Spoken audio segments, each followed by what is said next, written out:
afternoon, everyone. So, we'll start with topic first today, and then discuss about the questions, if at all we have any, at the end of the class. Okay, so today's topic is pregnancy and lactation.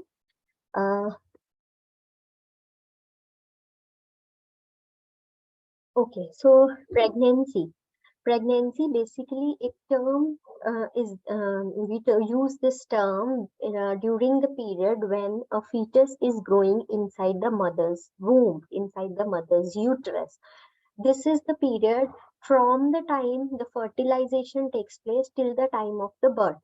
तो जब एक female egg and male sperm की fertilization होती है and then the egg starts dividing, इसे 5 to 7 days लगते हैं, and then it attaches itself to the wall of the uterus, और 8 weeks के बाद एम्ब्रियो फीटस से एम्ब्रियो डेवलप हो जाता, एम्ब्रियो से फीटस डेवलप हो जाता है, एंड प्लस फीटस की प्लेसमेंट होती है यूटरस में, and all the nutrition, water, blood, oxygen, every single thing is supplied from the mother's body.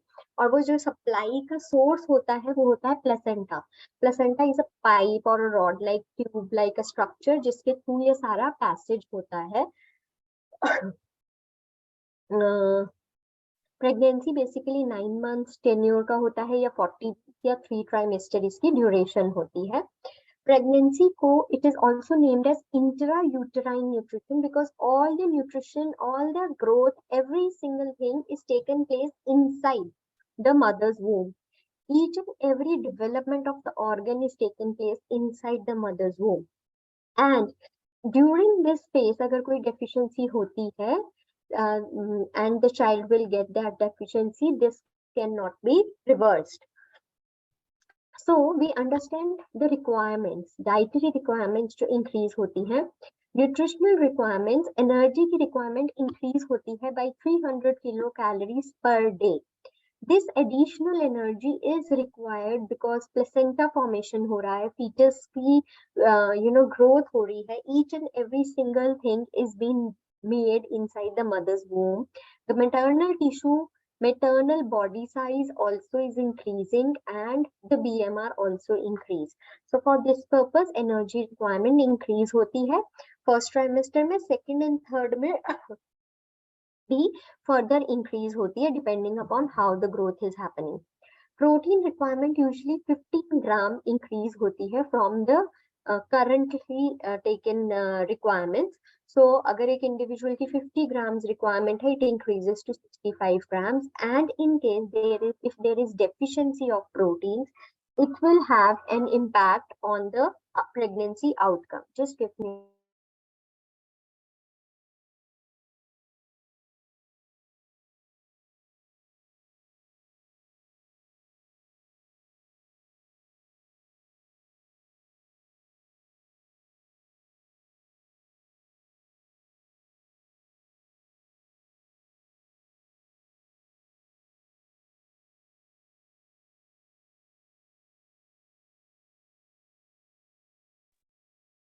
तो इंक्रीज रिस्क रहता है प्रीमेच्योर डिलीवरीज का, स्टिल प्रेगनेंसीज का, एबॉर्शन का.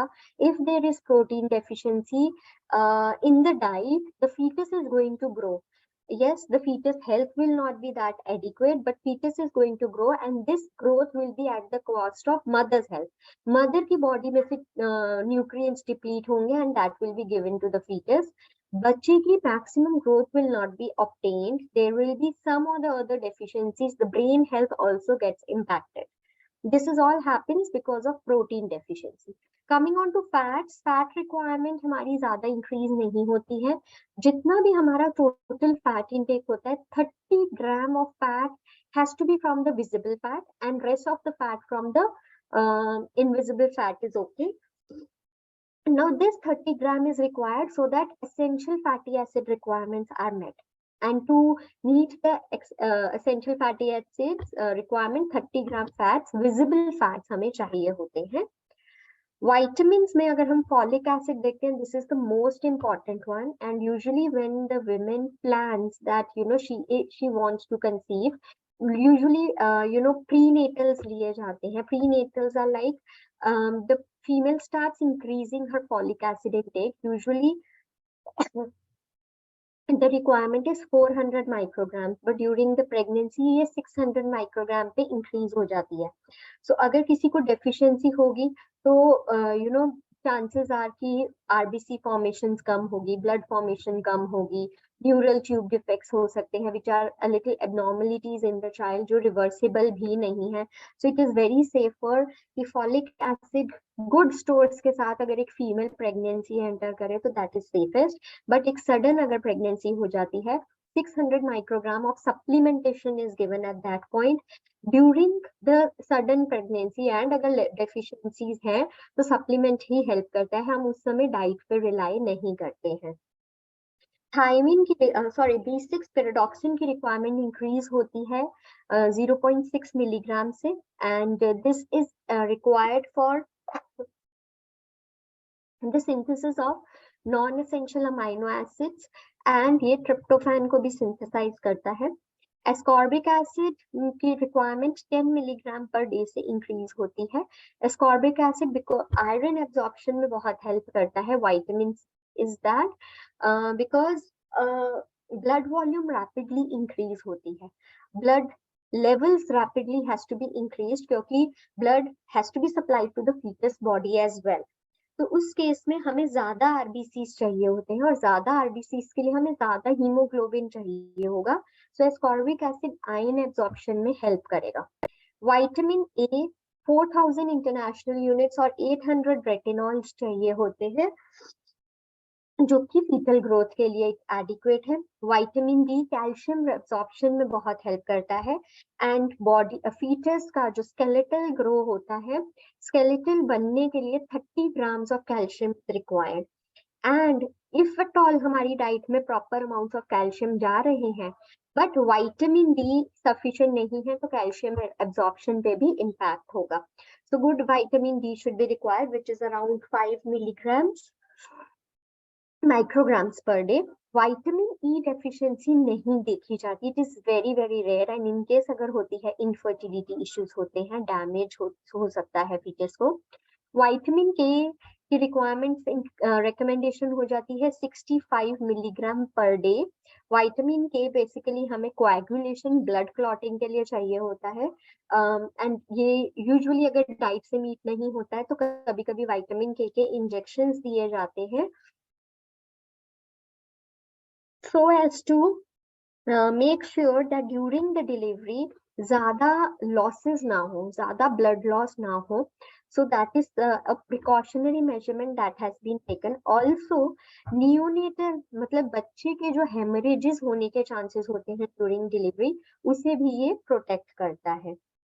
Calcium, as I told you, 30 grams calcium चाहिए होता है फीटल स्केलेटल बनने के लिए. सो इसके लिए हमारी यूजुअल रिक्वायरमेंट होती है 1000 milligram which increases to 1300 milligram during pregnancy. And if it all these calciums are not met in the maternal diet, तो क्या होगा, बच्चे का स्केलेटन तो बनेगा ही बनेगा. यस, थोड़ी बोन्स वीक हो सकती है, but at the same time the calcium will be taken from the mother's bones. Calcium depletion होगी, and the calcium will be provided to the growing child's skeletal development. उस केस में mother's bone mineral density will get impacted and she will have calcification, and उनको later stages पे osteoporosis होने के chances रह सकते हैं. जिंक की रिक्वायरमेंट 12 मिलीग्राम्स होती है which increases to 15 milligrams during this time. Zinc चाहिए होता है डीएनए आरएनए की सिंथेसाइज के लिए, एंड अगर जिंक की डेफिशिएंसी होती है fetal mortality, malformations, low birth weight babies, pre term babies होने के चांसेस ज्यादा रहते हैं. और जिंक अगर हमारी डाइट में एडिक्वेट अमाउंट्स में होता है तो this also helps in improving the immunity. तो उस केसेस में मदर इन्फेक्शंस कैरी करे चांसेस कम हो जाते हैं. आयोडीन रिक्वायरमेंट का इंक्रीज होता है 25 मिलीग्राम पर डे से, एंड आयोडीन इम्पॉर्टेंट है ब्रेन डेवलपमेंट के लिए, fetal and postnatal as well. Iron requirements tremendously increases. Yes, one thing is the female is not menstruating, so iron loss नहीं होता है, but blood volume, as I told you, बहुत ज़्यादा rapidly increase करनी होती है growing fetus में. So 700 to 800 milligram extra iron चाहिए होता है. So daily increase होता है by 15 milligram of iron. Magnesium is also increased, and it is also required for the appropriate adequate growth of the fetus, which is increased by 42 milligrams per day. So now there are changes that happens during pregnancy, जैसे कि nausea, vomiting is one change that is seen during pregnancy. अगर किसी को nausea या vomiting होती है, so उन्हें high carbohydrate या simple carbohydrate अगर meal वो first ले लेते हैं दिन में, morning में, then it improves. What happens is, because बहुत ज़्यादा changes हो रही होती हैं body में, बहुत ज़्यादा hormonal changes भी होती हैं, उस वजह से कभी कभी sugar levels drop down हो जाती हैं, which the person does not know, which is not at all related to any diabetes or glucose intolerance or something like that. It is natural. So because body की requirements बढ़ रही है, तो उस case में अगर morning में हम कार्बोहाइड्रेट एक मील ले लेते हैं, शुगर ग्लूकोज बॉडी को मिल जाता है, सो इतनी नॉजिया एंड वॉमिटिंग नहीं होती.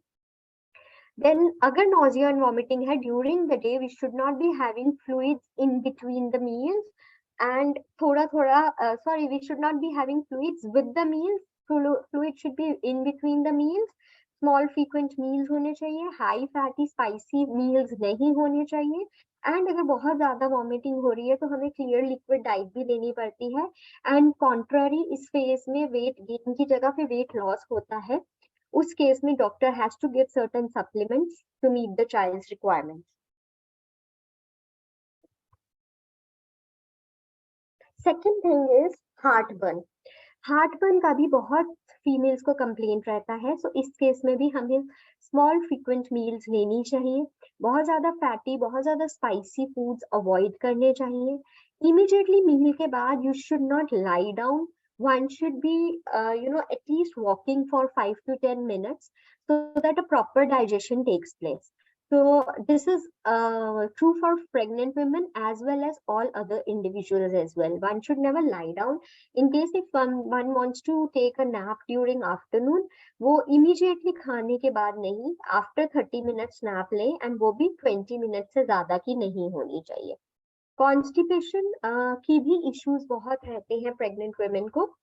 And the one reason is water requirement tremendously increases, whereas the female is not drinking too much of water. So water has to be increased.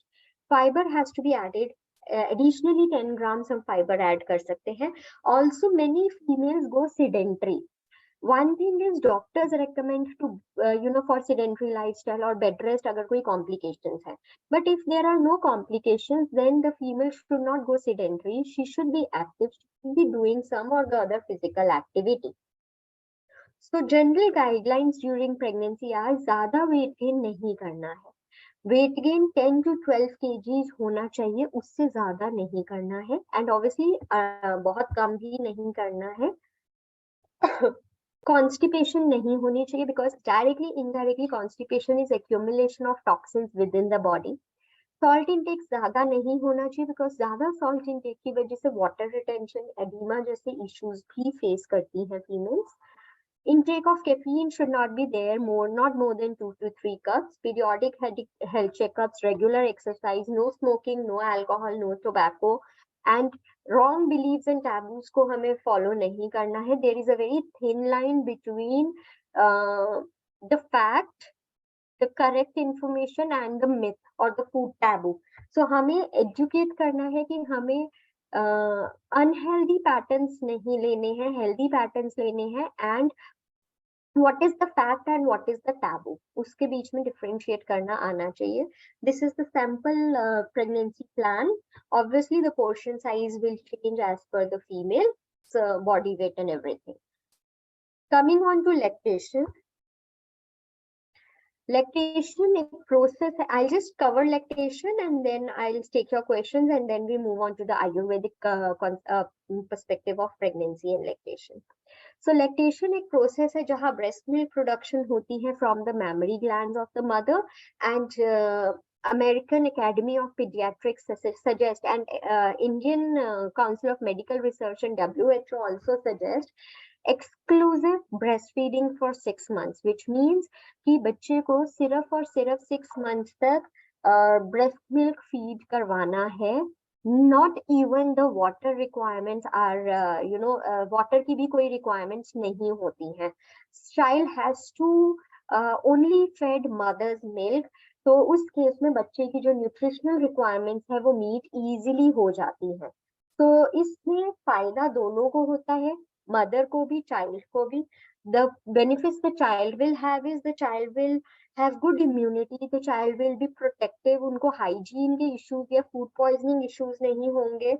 The child will have lesser risks of developing any allergies, and benefits to the mother is कि cancer, depression, diabetes or any postpartum disorder के chances कम रहते हैं. Plus this helps the mother to lose weight as well. Okay. Letdown reflex क्या होता है? When the baby sucks onto the mother, एक hormone brain release करती है जिसे ऑक्सीटोसिन हार्मोन बोला जाता है. This is responsible for breast milk production. This oxytocin hormone widen करता है मिल्क डक्ट्स को ऑन मसल्स को around the milk cells, and breast milk come out of the milk ducts and goes into the baby's mouth. This is the letdown or the baby sucking reflex that happens during breastfeeding. Now undernourished अगर कोई mother होगी तो वो same quality का milk produce करेंगी but quantity कम होगी. Quality of milk कभी भी अफेक्ट नहीं होगा अगर मदर की डाइट डेफिशिएंट है, leaving some nutrients, because mother की बॉडी में से वो न्यूट्रिएंट्स ले लिए जाएंगे. मदर की health will be compromised but it will be taken as a good quality milk only. Selenium, iodine, B vitamin content milk का डिपेंड करता है मदर्स की डाइट पे. अगर मदर की डाइट में ये तीनों चीजें कम होंगी तो मिल्क में भी कम होंगी. मिल्क प्रोडक्शन की क्वांटिटी अफेक्ट होती है फ्लूइड इनटेक से भी. अगर फ्लूइड इनटेक कम है मिल्क प्रोडक्शन भी कम हो सकता है. जेनेटिक हेरिटेज, जैसे मदर को अगर कुछ लैक्टेशन इश्यूज है so that also can have an impact. And mother's physical activity, mother's diet, child's health, mother's illness or mother's health are all related to the breast milk production. Lactose, protein, calcium, iron, fluorine content mother की diet पे dependent नहीं है. इनमें से कुछ भी अगर deficient होगा वो मदर की बॉडी स्टोर्स में से ले लिया जाता है. Sometimes what happens is the breast milk production is getting affected. breast milk production affect होती है, उससे galactobacillus हम डाइट में ऐड करते हैं जिसकी वजह से मिल्क प्रोडक्शन इंक्रीज हो जाती है. So nutritional requirements during lactation, during first 6 months, energy requirement increases by 600 calories, and during 7 to 12 months energy requirement increases by 520 calories. Now ये जो energy requirements चाहिए हमें, ये बेसिक मिल्क प्रोडक्शन के लिए चाहिए होती है. So every 100 ml जो मदर मिल्क प्रोड्यूस करती है उसके लिए 67 to 70 कैलोरीज बर्न होती हैं. तो mother usually produces somewhere around 700 to 800 ml milk, और कभी कभी 1000 ml मिल्क भी प्रोड्यूस होता है. So for every 100 ml 67 to 70 calories is required. So what ever additional calories हम डाइट में ले रहे हैं that is because of the milk production. Okay, वो सारी के सारी milk production में जाती है. So that is not going to gain the female's weight, rather weight loss ही होता है. Human milk में 1.15 ग्राम प्रोटीन होता है per 100 ml. Himanshu, please turn off your video. And on an average 680 ml and 500 ml production के लिए additional 12 to 13% of protein is added to the diet, which is around 19 grams in the first 6 months and 13 grams in the next 6 months.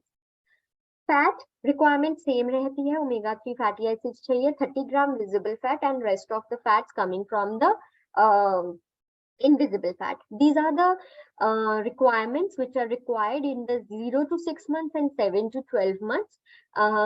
This is all the requirements for nutrients like vitamins and minerals.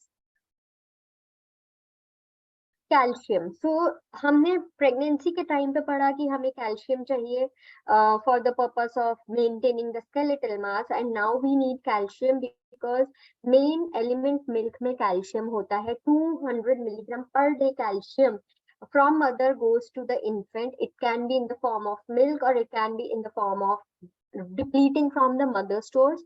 तो अगर mother की diet calcium में deficient है तो mother के bone mineral density decrease होगी, mother की bones में से कैल्शियम लीच आउट होगा and it will be contributed to the milk and then to the infant. So if the calcium is not adequate in the mother's diet, she may have lumbar spine, bone mineral density, osteoporosis issues. She may have low, it may have a negative impact on lactation as well. So 1200 milligram per day calcium is required.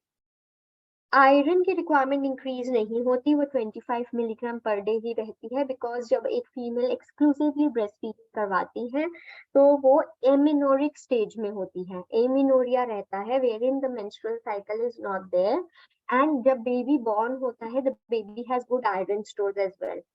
So iron requirements usually do not increase. Selenium and iodine, milk level selenium and iodine की low होंगी अगर maternal intake of selenium and iodine will be low. So normal RDA meet करना है. Fluids have to be there because again the basis of production of milk forms on fluid. So fluids हम in the form of drinks like coconut water, herbal waters, milk, juices, soups किसी भी form में, healthy form में ले सकते हैं. Vitamin A की quantity अगर एक मदर अराउंड 700 ml मिल्क दिन में प्रोड्यूस कर रही है, so 300 micrograms of per day retinol vitamin A present होता है. सो अकॉर्डिंगली 350 माइक्रोग्राम्स की एडिशनल रिक्वायरमेंट होती है, which can be easily procured from liver, fish livers oil, egg yolk, milk, green leafy vegetables. Thiamine की requirement 0.3 milligram first 6 months में increase होती है, 0.2 milligram next 6 months में इंक्रीज होती है. It is dependent on mother's diet, so mother's diet should have adequate thiamine. So nutritionally risk, कौन से females risk में रहती हैं ड्यूरिंग लैक्टेशन? जिनकी एज 17 से कम होती है या जिनकी मल्टीपल जेस्टेशन होती हैं, और if a mother is feeding the child and she gets again pregnant, or if she's too low on weight, she's underweight, or she has lost a lot of weight while breastfeeding and she has an eating disorder history, those females are at risk. So general dietary guidelines में हमें ध्यान रखना है that each and every food group should be included, और जब हम हर एक food group अपनी डाइट में include करते हैं, the chances of meeting the nutrients are very very high. Plenty of green and colored vegetables should be there. Lot of fluids and beverages should be added in the diet. Osteoporosis ना हो इसलिए adequate milk and milk product intake, calcium intake should be there in the diet of the women. And mothers को कोई भी food withdraw नहीं करना है diet से. These are myths that the mother cannot digest certain foods, or if the mother will eat XYZ food, the child will have issues. ऐसा कुछ भी नहीं होता है. मिनरल सप्लीमेंट्स या विटामिन सप्लीमेंट्स अगर रिक्वायर्ड है तो दिए जा सकते हैं, और अगर एक मदर बहुत वीक है so she has to be taken care of. And if she is losing weight rapidly, उनकी कैलोरी इनटेक हमें इंक्रीज करनी है. और अगर ब्रेस्ट मिल्क प्रोडक्शन इनफ नहीं हो रहा है, गैलेक्टोकॉग्यूल्स हम इंक्लूड कर सकते हैं, जैसे कि garlic, milk, almonds, garden cress seeds, wheat grass water, fenugreek, fennel seed water, then certain kinds of non-veg, सोंठ के लड्डू, पंजीर, गोंद Laddu, these all are very very helpful in getting good milk production. Now, as I just told you, कि lactation के time mother also loses weight 5 to 6 months में. If she is exclusively feeding her child, she loses weight. by any chance she should not be going on for low calorie diet. Low calorie diet में बिल्कुल भी नहीं जाना चाहिए. अब बहुत ज्यादा repercussions होते हैं. She should be having a healthy diet, and if she is exclusively feeding the child, she will have good weight loss. Foods जो हमें ब्रेस्ट फीडिंग के टाइम अवॉइड करने हैं, like caffeine, alcohol, peppermint, says, fish, parsley. Before starting Ayurvedic concepts, please put your question, if at all any related to today's topic. Pregnancy और lactation से related topic अगर कोई है तो आप प्लीज उसे शेयर कीजिए.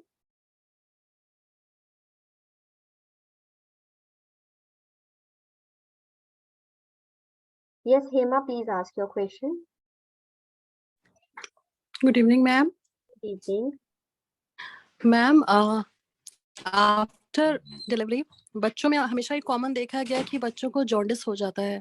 मैम, इसके पीछे रीजंस क्या है और कोई और नेचुरल वे है जिससे बच्चे को एंटीबायोटिक्स देने से और बाकी और जो अदर्स डॉक्टर करते हैं उनसे बचा जा सके? एंटीबायोटिक्स तो नहीं देते हैं.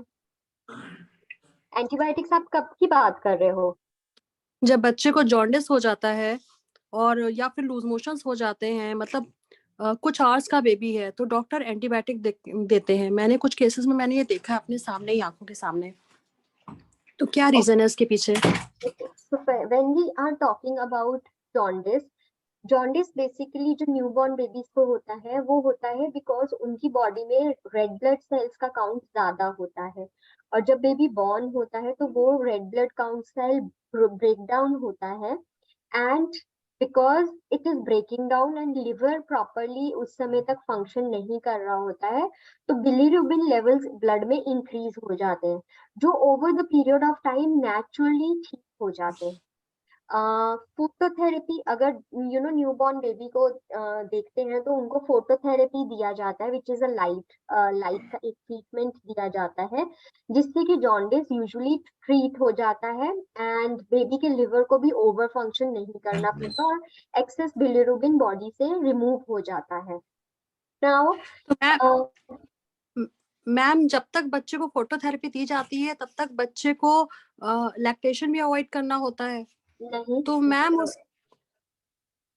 लैक्टेशन अवॉइड नहीं करना होता है. अगर बेबी सब कर सकता है, लैक्टेशन हम with in 1 hour he start कर देते हैं. Okay ma'am. Okay. Now, thank you. Yes, if after phototherapy also the child is not improving, yes, उस समय there is no other way rather than giving medicines to the child. Coming on to diarrhea. First of all, diarrhea में भी antibiotics बच्चे को तभी दी जाती है जब एक situation is crossing the limits. Usually first 6 months में issues नहीं होते अगर बच्चा exclusively breastfeed पे होता है. And yes, डायरिया, टीथिंग के टाइम इश्यूज, कॉलिक पेन्स, ये सब यूजुअली रहती हैं, एंड फॉर दैट हम बच्चे को और कुछ नहीं दे सकते. When we are exclusively breast feeding the child, we can not give honey or anything to the child. Honey as such हम 1 साल से पहले रेकमेंड करते हैं. So that time the safest is giving medicine. हम आयुर्वेदिक हर्ब्स वगैरह कुछ भी ट्राई नहीं करते हैं उस समय. Okay ma'am. और मैम, जो लोग पिक्स वगैरह लेते हैं बच्चों के बॉर्न होने के बाद, तो क्या ये लेना ठीक है? इमीडिएटली नहीं लेनी चाहिए, but after 24 hours to 48 hours from a distance can be taken, switching off the flashes. Okay ma'am. Okay, thank you ma'am. Yes, please ask your question. Anybody else if have any question? ठीक है. सो हम move out करते हैं to हमारे pregnancy and lactation के Ayurveda terms में. सो आयुर्वेद में pregnancy को एक कंसीडर किया है जैसे एक सीड को हम फ्लावर में ग्रो करता हुआ देखते हैं. हमने एक सीड सो की सॉइल में, and then that seed is growing and growing into a plant and blossoming into a flower. Same principle Ayurveda में प्रेगनेंसी का एसोसिएट किया जाता है. प्रेगनेंसी में 4 factors डिटरमाइन करते हैं a healthy offspring. One is ऋतु, क्षेत्र, बीज and अंबु. ऋतु मतलब season, time period of conception, age of conception, क्षेत्र मीन्स यूटरस एंड मदर की बॉडी का क्या स्टेटस है, हेल्दी है या नहीं है। अम्मू मतलब कितने न्यूट्रिएंट्स फूड में से आ रहे हैं, और बीज मतलब सीड जो क्रिएट होती है फर्टिलाइजेशन से।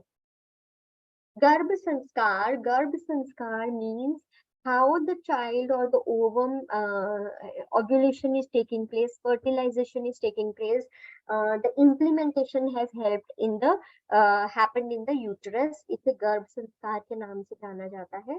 फर्स्ट एंड सेकेंड मंथ में the usually sweet, cold, liquid foods are suggested in the diet. They act as appetizers. nausea vomiting भी थोड़ा सा कम होता है। nausea वॉमिटिंग इस समय ज्यादा होता है, मे बी वाता फेस को स्टेबलाइज करते हैं तो वो थोड़ा सा काम डाउन हो जाता है। So dates, ripe bananas, grapes are very good foods to calm down the vata. Also, the individual starts feeling better. अगर सिंघाड़ा का पाउडर मिल्क में डाल के लेते हैं थोड़े से घी के साथ during the first and second month, वो फीटस की हेल्थ को स्टेबलाइज करने में हेल्प करता है। Regular consumption of milk and ghee are very beneficial because they give us a lot of nutrients like folic acid, proteins, amino acids, iodines, calcium, mineral and few enzymes, and coconut water and fresh juice भी हम incorporate कर सकते हैं उनकी diet में। Third month till ninth month हम एक rice cruel suggest करते हैं आयुर्वेद में, जिसमें राइस, मिल्क और घी का एक पॉरेज जैसा बनाया जाता है। This is given from third to ninth month and they are considered as very easily digestible food and very helpful food as well, which it takes care of the caloric requirements. Third month में आप honey rice gruel में add कर सकते हो because honey have antibiotic and energetic properties जो कि heart burn, morning sickness, discomfort in the gut से help करती है। हनी बेसिकली रॉ ऑर्गेनिक होना चाहिए, कोई भी हनी हम यूज नहीं कर सकते। मेजर ऑर्गन्स फीटस की थर्ड मंथ तक डेवलप हो जाती हैं और बहुत ज्यादा हार्मोनल चेंजेस वगैरह होते हैं। So sweet food, milk with Honey, ghee helps in the prevention of morning sickness and dehydration. Fourth month में हम ये राइस पॉरेज के साथ कंटिन्यू करते हैं। हम 10 ग्राम्स होममेड बटर या घी ऐड कर सकते हैं जिससे हमें again good source of nutrients मिलते हैं। पोटेशियम यूटेराइन कॉन्ट्रैक्शंस के लिए इंपॉर्टेंट है। Certain fruits like mango, watermelon, white pumpkin, yellow pumpkin, pomegranate, ये सब important है। फिफ्थ मंथ में भी हम ये राइस पॉरेज के साथ कंटिन्यू करते हैं और हम एक षष्ठी राइस होता है which is a rice form that is grown in south, it has great medicinal properties. ये हम राइस इंक्लूड करते हैं जो कि सर्कुलेटरी, रेस्पिरेटरी, डाइजेस्टिव सिस्टम्स के लिए बेटर रहता है। सिक्स्थ मंथ में again we are continuing with the rice porridge. इस ग्रुएल में हम गोक्षुर ऐड कर सकते हैं। गोक्षुर एक आयुर्वेदिक हर्ब है जिसकी diuretic, immunomodulatory, anti hypertensive properties होती है और जो यूजुअली वाटर रिटेंशन होता है उसमें भी ये प्रिवेंशन करता है। सेवेंथ मंथ में ग्रोथ इतनी ज्यादा हो जाती है तो मदर के लिए थोड़ी सी अनकंफर्टेबल सिचुएशन हो जाती है। We make sure that we are continuing with rice gruel and all the balance diet along with this. इस टाइम पे हम कैल्शियम को मेन इंपॉर्टेंस देते हैं। एट्थ एंड नाइन्थ मंथ में again we are continuing with the rice gruel. Size feature का increase हो जाता है, it is time for the delivery. So जो एक्सपेक्टेड मदर्स को कॉटन स्वैब्स और टैम्पून्स को मेडिकेटेड ऑयल में सूप करके मदर के वेजाइना पे रखा जाता है to soften and lubricate the birth canal and so that the mother is prepared for the normal vaginal delivery.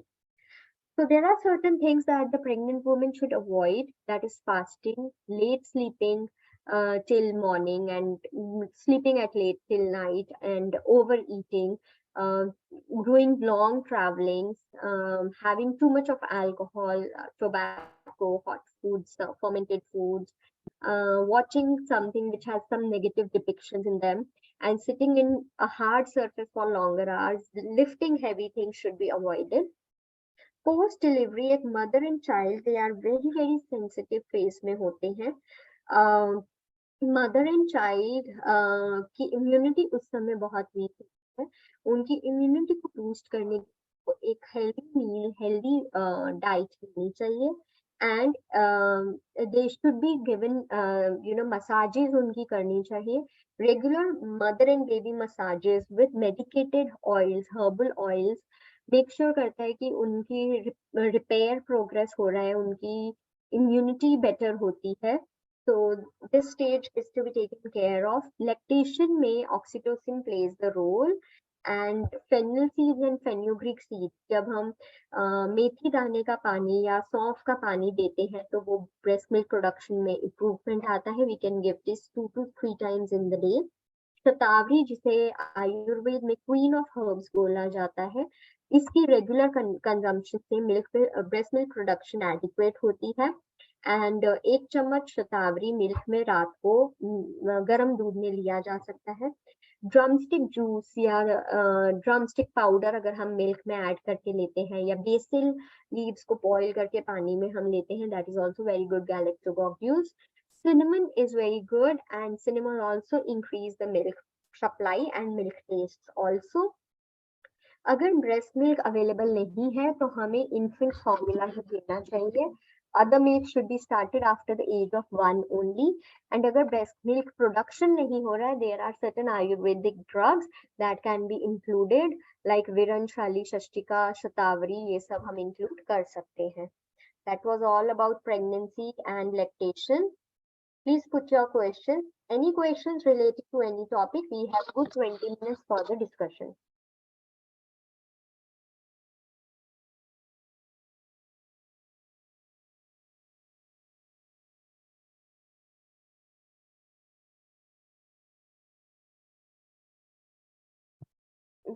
Yes, Swagatika, please ask your question.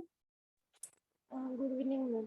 Good जैसे evening. आजकल ma'am pregnancy में gestational diabetes common हो गई है, तो कोई कोई case में after delivery gestational diabetes out हो जाती है, लेकिन कोई कोई केस में रह जाती है, तो ऐसा क्यों होती है मैम?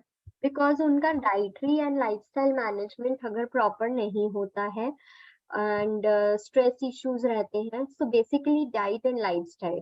जेस्टेशनल डायबिटीज है, इसका मतलब ऐसा नहीं होता है कि डिलीवरी के बाद वो अपने आप ठीक हो जाएगी। यस, वो ठीक होती है provided you take care of the diet. ठीक है, अगर आप कॉन्स्टेंटली कार्बोहाइड्रेट ज्यादा लेंगे, कॉन्स्टेंटली मीठा ज्यादा लेंगे, लाइफस्टाइल को बहुत सारा सिडेंट्री बना देंगे, फिर वो रिवर्स नहीं होगी। Okay ma'am. और गेस्टेशनल डायबिटीज के मतलब ड्यूरिंग प्रेगनेंसी गेस्टेशनल डायबिटीज को विदाउट इंसुलिन, ऐसे आयुर्वेदिक में कुछ प्रोडक्ट है जैसे डायबिटीज को कंट्रोल में रखा जा सकता है?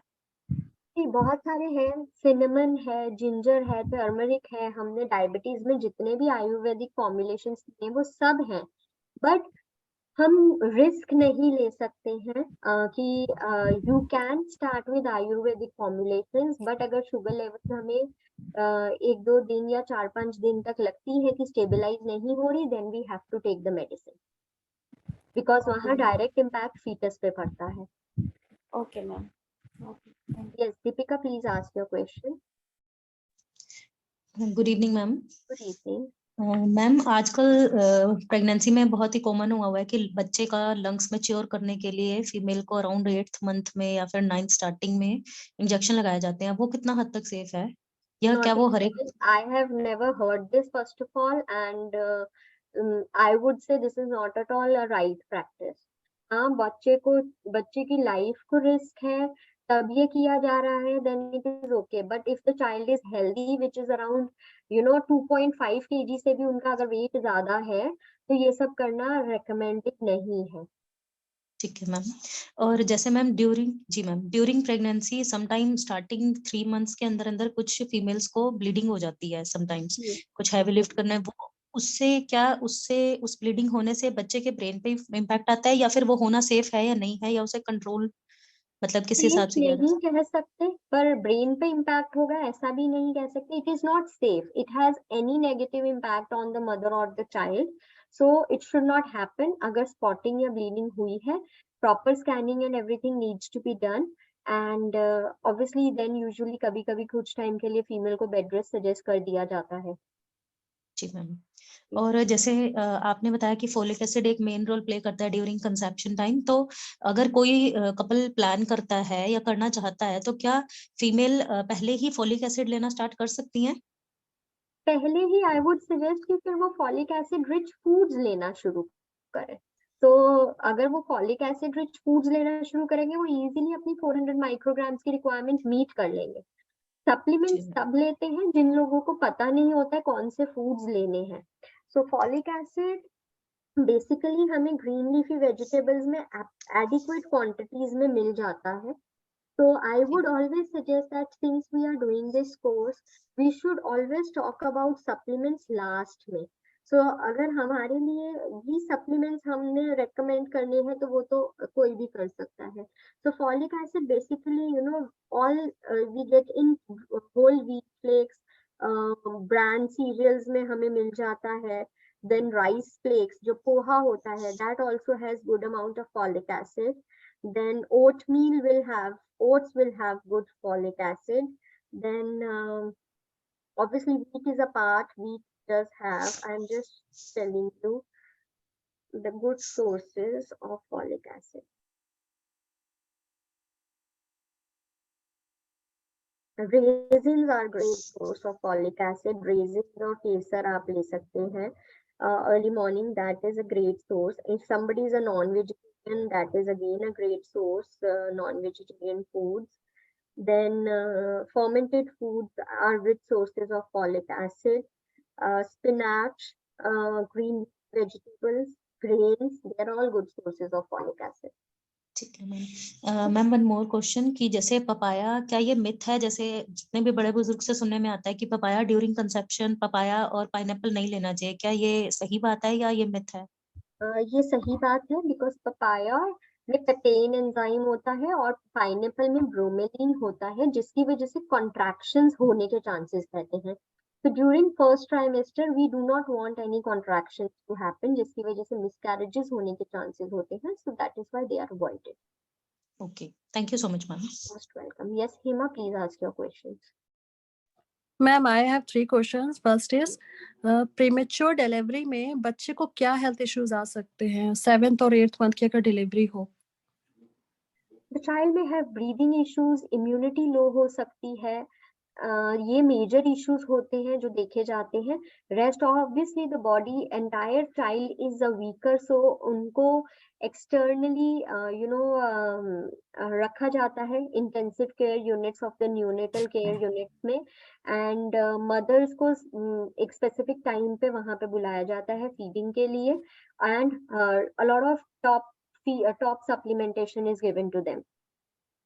तो मैम ऐसे बच्चे को क्या बड़े होने के बाद भी हेल्थ इश्यूज आ सकते हैं? चांसेस रहते हैं, इसलिए उनकी एडिक्वेट प्रॉपर डाइट का ध्यान रखना जरूरी रहता है। Okay, and ma'am next question is, अगर कोई इंजर्ड फैट पर्सन हो और उसको साइनस टैकीकार्डिया का प्रॉब्लम हो, तो ऐसे लोग अपना मेटाबॉलिज्म कैसे इम्प्रूव कर सकते हैं? They first have to improve their tachycardia condition. Okay, उसके बाद हाँ, क्योंकि टैकीकार्डिया कंडीशन में हम उनको बहुत ज्यादा चेंजेस वेरिएशंस लाइफस्टाइल में नहीं ला सकते। सो पहले उनको मेडिसिन लेके या थोड़ा सा अपना डाइटरी चीजें चेंज करके टैकीकार्डिया को इम्प्रूव करना है, and then their metabolism can be improved. Okay, and ma'am third is, rice is best for joint information.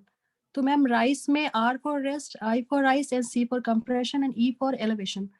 तो मैम अगर किसी को लिगामेंट नी इंजरी हो गई है और उसको ये नहीं पता है कि उसको इमीडिएट उसको आइस उस पे अप्लाई करना है और वो उसको सिकाई कर देता है हॉट वाटर से या कुछ भी, तो क्या कुछ प्रॉब्लम आ सकता है लिगामेंट में?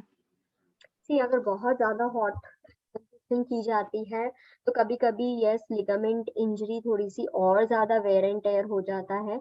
सो जब भी हम किसी को I have gone to many gyms, and जो प्रोफेशनल जिम्स होते हैं वो ये एवरी डे 2 मिनट्स का गाइडेंस देते ही देते हैं कि how to deal with injury. तो आई वुड से अगर आप में से कोई भी प्रैक्टिस करने वाले हैं, आप कभी अगर अपने क्लाइंट को एक्सरसाइज की बात करते हैं, we need to inform the client that कभी अगर इंजरी हो जाती है so what they need to do. So hot fermentation बहुत ज्यादा एडवर्स इफेक्ट्स नहीं करती है, बट अगर कभी कभी होता है बहुत गर्म अगर सिकाई कर दी जाए तो यस वेयर एंड टेयर हो जाता है टिश्यूज का, बिकॉज टिश्यूज ऑलरेडी डैमेज होते हैं and they are sensitive at the area. तो फिजियोथेरेपी भी फिर अवॉइड करनी चाहिए इसका मतलब? No, physiotherapy is altogether a different thing. No, physiotherapy में तो वो ऑब्वियसली फिजियोथेरेपिस्ट एक ट्रेन्ड फिजियोथेरेपिस्ट होंगे, तो वो उसी चीजों को हाथ लगाएंगे जहां से रिकवरी बेटर हो। नो आई मीन जो वो इक्विपमेंट यूज करते हैं, जैसे डायथर्मी यूज करते हैं नी को कवर करने के लिए, तो क्या diathermy is good option? Diathermy is a good option and they will use only and only when they find that it is an appropriate time. अगर उनको लगेगा appropriate time नहीं है तो वो use भी नहीं करेंगे ना। Okay ma'am. So yes, so see what happens is everything artificial is not bad, majority of them are bad, but the only thing is कि हमें जहाँ पे भी रेफरेंस लेनी है, कभी कोई इशू होते हैं तो we go to a well certified person. So credentials जानने बहुत ज्यादा जरूरी है। अभी जैसे हम ये कोर्स कर रहे हैं, so you have this credential with you that you have done the course. So likewise physiotherapy कोई भी मसल्स को बिना एक्सपीरियंस के नहीं समझ सकता है। So first of all, whenever you're going to any simple physician or any doctor or anybody for your health, check their credentials. सबसे ज्यादा प्रॉब्लम्स होती है जिम्स में, where the instructors do not have any credentials, और वो पता नहीं कहाँ से चीजें गाइड करते हैं। तो वो चीज का हमें सिर्फ ध्यान रखना है, then trust your doctor on that. Okay, thank you ma'am. Yes, most welcome. Yes, Manoj, please ask your question. Ma'am मैं पूछना चाह रहा था, जैसे आयुर्वेद में 5 मंथ से 9 मंथ तक प्रेगनेंसी में घी और राइस के लिए सजेस्ट किया, अभी आपने बताया, तो क्या मॉडर्न साइंस भी इसको एडमिट करती है कि हाँ राइस और घी दे सकते हैं? राइस में सिंपल कार्बोहाइड्रेट होता है, घी में फैट होता है, तो क्या ज्यादा नहीं हो जाएगा फैट और कार्बोहाइड्रेट दोनों, सिंपल कार्बोहाइड्रेट? हम सिर्फ राइस और घी तो पूरे दिन में नहीं देंगे ना, that is just one meal. तो जितना फॉर एग्जांपल अगर हमने एक फीमेल को 250 ग्राम्स कार्बोहाइड्रेट देना है या 60 ग्राम्स फैट देना है, और अगर हम 30 ग्राम चावल का ये पॉरेज बना रहे हैं, we still have 210 grams remaining for the entire day. अच्छा, ठीक है, तो इसको 60 देने में कोई ग्राम दिक्कत नहीं? फैट्स अगर हम दे रहे हैं, उसमें से 5 ग्राम घी अगर हम ऐड कर देंगे, फिर भी हमारे पास 65 ग्राम्स है घी, फैट्स हैं पूरे दिन के लिए। So one meal is not going to increase the carb and fat percentage. बाकी meals में बैलेंस कर लेंगे। ओके, मतलब देने में कोई प्रॉब्लम नहीं है, नहीं दे सकते हैं अगर लोग? आप बैलेंस करके चलते हैं, कैलकुलेशन से चलते हैं, तो कोई प्रॉब्लम नहीं है। बट अगर बैलेंस नहीं है, कैलकुलेशंस नहीं है और हम दे रहे हैं बिना किसी कैलकुलेशंस के, तब फिर एक्सेस वेट गेन हो जाएगा। प्रॉब्लम कोई भी नहीं होगी, 10 to 13 बात kg वेट गेन होना चाहिए। अगर हम बिना कैलकुलेशंस के देंगे, एक्सेस दे देंगे, तो उनका 20 kg या 15 kg या 18 kg वेट गेन हो जाएगा, जिसमें बाद में डेफिनेटली उनको इश्यू आ सकते हैं। तो बी वाइज। मैम बात एक्चुअली घी की बात ये है कि जैसे काऊ घी के लिए कह रहे हैं, काऊ कहाँ, देसी गाय कहीं होती नहीं है, अपन मार्केट से घी लेते हैं, जो भी कुछ लेते हैं, जो सारा का सारा, अब उसकी प्योरिटी हम वगैरह वो सारा प्रेगनेंसी कुछ। ड्यूरेशन के लिए A2 घी बाय कर सकते हैं for the pregnant lady, that is the organic grass fed cows ghee में से मिल्क आता है। तो आप अच्छा घी, डेफिनेटली थोड़ा एक्सपेंसिव होगा, but we can buy because it is a very critical issue for the mother also and for the child entire life. So हम उस टाइम पे एक प्योर घी डेफिनेटली मार्केट्स में मिलते हैं, जो गाय के बने हुए होते हैं, जिस गाय को हार्मोनल इंजेक्शंस नहीं होते दिए होते हैं। कौन सा बता रहे हैं मैम, कौन से ब्रांड बता रहे हैं? See, one is what I just have is A2, बाकी आप अपने एरियाज के हिसाब से फाइंड आउट कर सकते हैं। चलिए ठीक है, okay ma'am. Yes, Deepika, please ask your question. Ma'am जैसे कई केसेस में ऐसा भी देखा गया है कि जैसे प्रेगनेंसी स्टार्ट हुई किसी को, और फर्स्ट और सेकंड मंथ, जब थर्ड मंथ मतलब सेकंड एंड हाफ मंथ में ब्रेथ नहीं आती, तो उनको मतलब अबॉर्ट कराना पड़ जाता है। वो किस रीजन से होता है, या किस प्रॉपर टाइम पे बच्चे को ब्रीथ आती है? नहीं, ब्रीदिंग हार्ट बीट तो आपकी स्टार्टिंग में ही स्टार्ट हो जाती है। Okay, maybe during the second or the third or fourth week of the pregnancy it start. So breathing or the heartbeat starts there, and that is one of the indicator. And वो क्यों second 2.5 months में होता है, miscarriage होता है या heart beat नहीं आती है, दीपिका, उसके बहुत सारे रीजंस हो सकते हैं. They can be intrauterine reasons, there can be hormonal imbalance, there can be wrong fertilization that has taken place, there can be many things. So we can't tell about that कि कोई एक fixed चीज होती है, ऐसा नहीं होता है. Okay. Thank you, ma'am. Yes, Swagatika, please ask your question. हाँ, जैसे मतलब प्रेगनेंसी में मतलब हमारी हीमोग्लोबिन लेवल बहुत कम हो जाती है मैम, तो उसको प्रिवेंशन के लिए क्या कर सकते हैं? Good iron intake. Haemoglobin level कम नहीं होती है, कम सभी होगी जब प्रॉपर डाइट नहीं ली जाएगी. आयरन इनटेक प्रॉपर नहीं लिया जाएगा. हमने बात की है आज प्रेगनेंसी में आयरन की रिक्वायरमेंट्स बढ़ती हैं, और अगर आपकी आयरन की रिक्वायरमेंट्स आप डाइट से मीट कर रहे हैं तो हीमोग्लोबिन कम नहीं होगा. Okay ma'am, thank you. Okay, how much quantity should be given as formula milk? It really depends upon child to child. Around 800 ml milk should be given. 700 to 800 ml milk, ready milk should be given to the child of 0 to 6 months. बाकी depend करता है उनकी requirement, उनके weight के हिसाब से. Any more questions, anyone? So we will be connecting tomorrow for our interactive class. And interactive class में कल हम थोड़ा सा ऐप के बारे में समझेंगे and exchange list समझेंगे. So first I will be taking the questions from the query form जो आपने already submit कर दिए होंगे. Second I will be taking आप सब लोग app download कर लेना, Intuitive app. Okay, I am posting the name here. I would recommend अगर आपके घर पे किसी के पास भी Android phone है तो you download this app. iOS में compatible नहीं है, so please download this app if you have Intuitive, if you have this Android phone at home. तो हम एक बार ऐप go through कर लेंगे कल. And third thing we will be doing is exchange list planning, which will help you to further plan the diet कैसे करनी है. These things के बाद then we will be coming to your later on question and answers. This is the plan of action for tomorrow. Okay, any more questions, anyone? Yes, Rakhi, please ask your question. Ma'am obese का जो diet plan है वो भी कल ही देंगे आप? हाँ, एक सैंपल प्लान मुझे दिखाना था ना. I will show that tomorrow. Okay, thank you. Most welcome. Hema, please ask your question. Ma'am intuitive app Apple में तो नहीं शो हो रहा है प्ले स्टोर पे. हाँ, I just told ना, it is not compatible with Apple. तो घर पे किसी के पास Android डिवाइस है तो उसमें आपको करना होगा. Okay ma'am, okay, thank you. And in case घर पे किसी के पास भी एंड्रॉइड डिवाइस नहीं है तो आप एप्पल फोन में फिटनेस पाल ऐप डाउनलोड कर सकते हो. फिटनेस पाल ऐप. ठीक है. Any more questions, anyone?